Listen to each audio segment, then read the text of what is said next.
Ika-80 kabanata sa pagpapatuloy.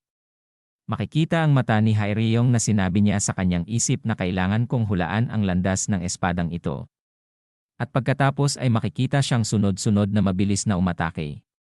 Na napasabi ang ating bida na may gulat sa muka na binasa daw niya ang galaw ng kanyang atake at ginawa itong walang silbi. Kung ganoon, na siya ay gumamit naman ng ataking Ice Storm. Na napasabi naman si Hyriong sa kanyang isip na iba ito sa kanyang Wind Fury skill. Ang kanyang espada ay naging napakakalma. Sa unang tingin, maaaring mukhang mas mabagal ito.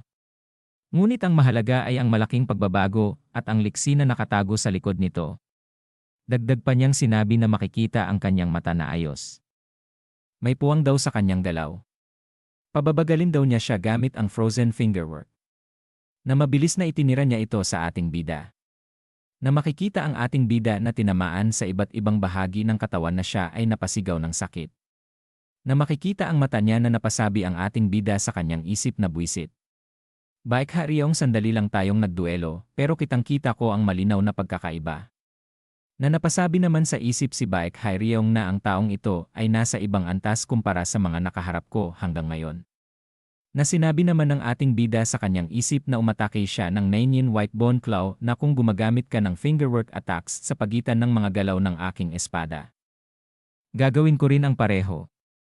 Na makikita na nagsalpukan ang kanilang mga kasanayan, na makikita ang kislap ng mga ito sa ere. Nagagawa ng sipa si Baek Hyriong sa ating bida. Na hinarang naman ng ating bida ng kanyang paa ang ginawa nito. Na siya ay mabilis ring gumawa ng sipa na naiwasan din ni Baek Hyriong. Na tinamaan naman ang ating bida na ginawa ni Baek Hyriong na siya ay napatalsik. Na makikita siyang umaatras na napasabi na buwisit. Na makikita ang kanyang muka na sinabi niya sa kanyang isip habang nakatingin na hindi. Ako pahuhuli pagdating sa lakas. At baka mas malakas pa nga ako.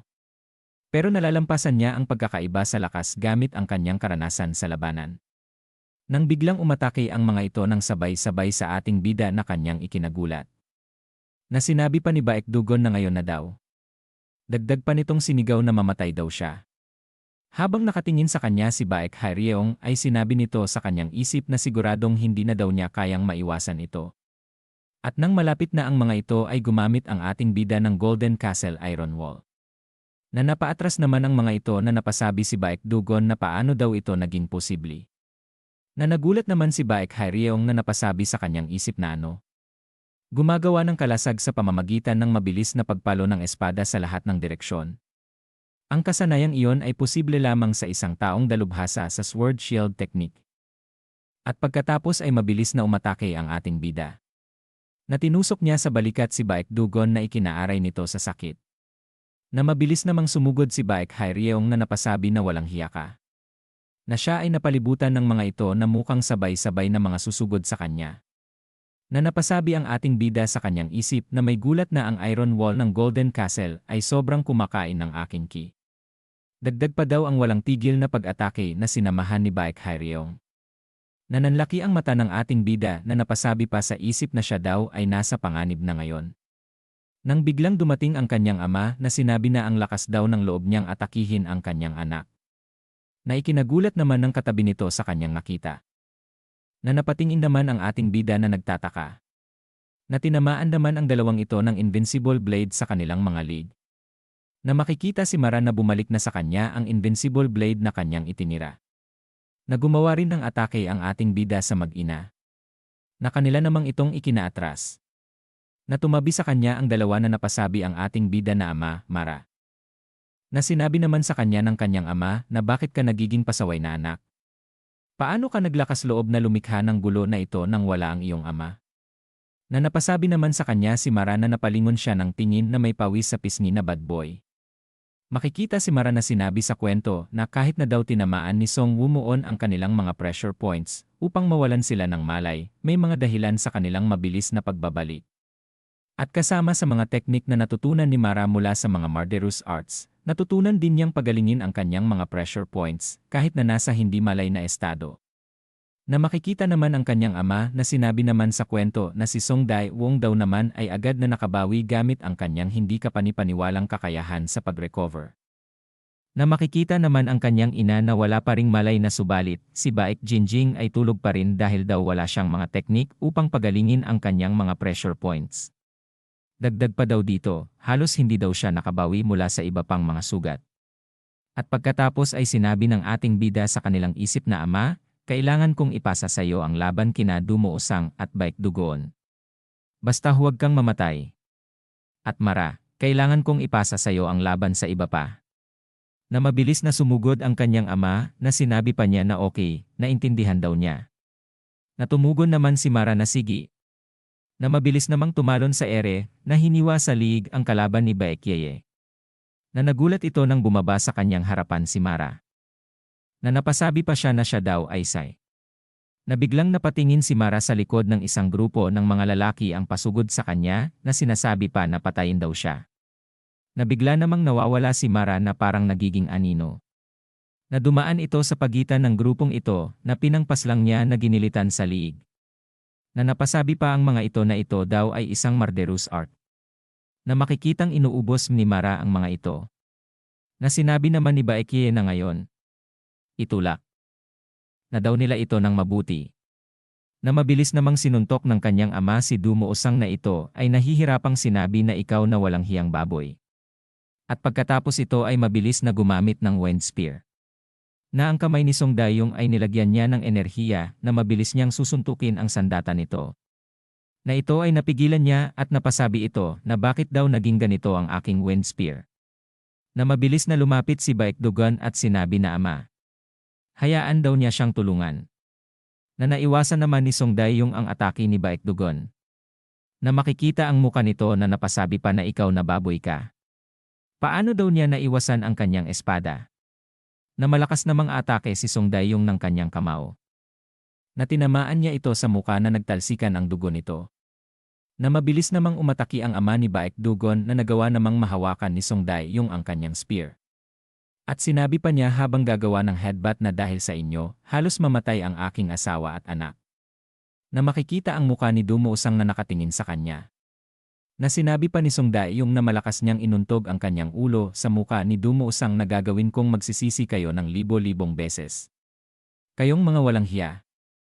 At dito na po nagtatapos ang ika-80 kabanata.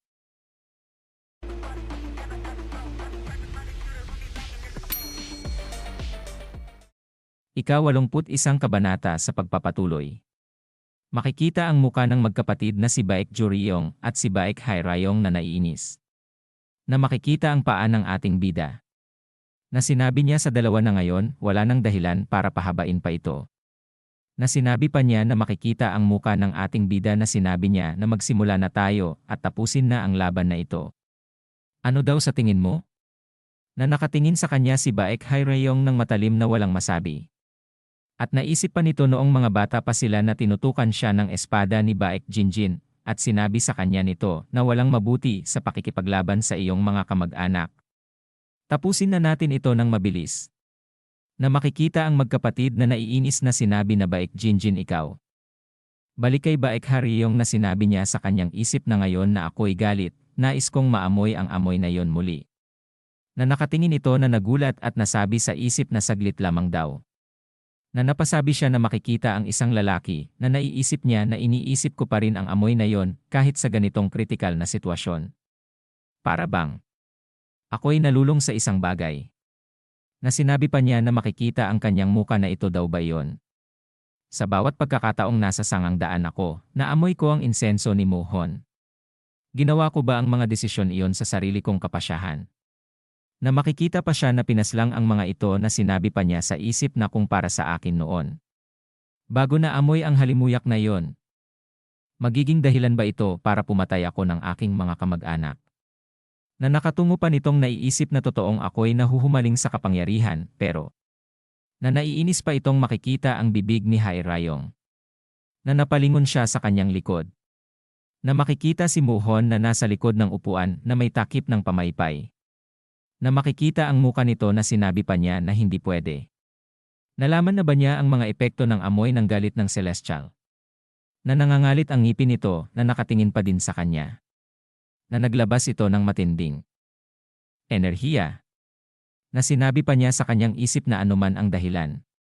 Sa huli, lahat ay nagmula sa aking sariling kagustuhan. Huli na para bumalik ngayon. Hindi ang insenso ni Muuhon ang mahalaga sa ngayon. Na naiinis pa nitong sinabi sa isip na sawa na ako sa iyo at sa iyong ina. Dagdag pa niyang sinabi na ang tanging paraan para sa akin ay ang mawala kayong mga bastardo. Dagdag pa niyang sinabi na papatayin daw niya silang lahat. Na sinabi naman ng ating bida na sa isip na kulang na ang oras ko. Kailangan kong gawin ito ng madali. Na sumugod ang ating bida na sinabi pa niya sa isip na gagamitin ko ang lahat ng natitirang key energy ko at tatapusin siya sa isang sugod na ito. Nasabay namang sumugod ang magkapatid sa ating bida. Na makikita apa ang muka nito na sumisigaw. At isang baliktanaw na naman ang makikita si Palm Emperor at si Jinjin na sinabi ni Hairyeong sa kanyang isip na isang babae. Isang magandang at maliwanag na parang manika na babae na dinala ng Palm Emperor na si Baek Sangwon na hinangaan at iginagalang ko higit pa sa aking ama. Si Baek Sangwon. Na nagmalasakit sa akin at sa aking kapatid tuwing dumarating siya sa aming bahay.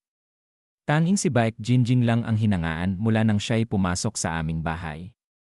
Dagdag pa niyang sinabi sa isip at oo, si Baek Jinjing, siya ay isang henyo sa martial arts.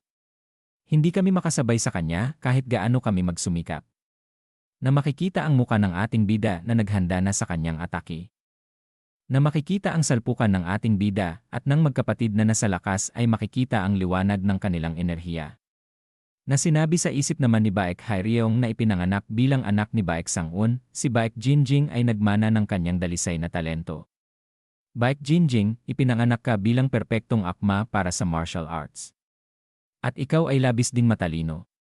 Dagdag pa niyang sinabi na napakaganda mo na kami ng kapatid ko ay para lamang mga alitaptap sa harap ng buong buwan kapag kami ay nasa tabi mo.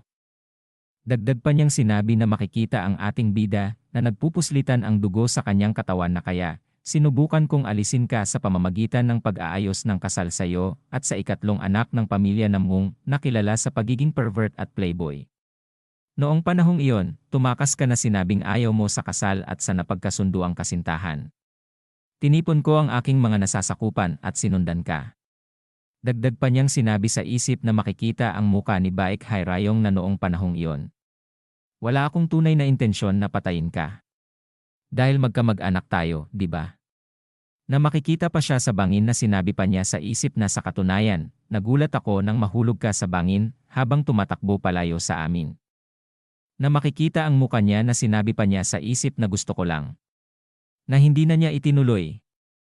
At sinabi pa niya na nakatingin sa ating bida na hindi. Anong kinalaman niyan ngayon? Huli na para dyan. Sinabi pa niya habang nagkatamaan ang kanilang espada na papatayin ko kayong lahat, mga sakit sa ulo na bastardo. Dagdag pa niya na kahit ang Palm Emperor at ang buwisit na si Baek Jinjing din na umatake ito ng mauntaing crashing iron blade at sinabi pa niya na pati daw siya ang anak ng ina niya. Na sumisigaw ding umatake si Joryong na atake ng soul-piercing iron blade na sinabi pa na mamatay ka. Na sinabi naman ng ating bida sa isip na ang pinakamalakas na kasanayan ng Iron Blade Bike House ay nagmumula bilang isang pinagsamang atake. Malamang ay inilagay nila ang bawat patak ng enerhiya sa ataking ito.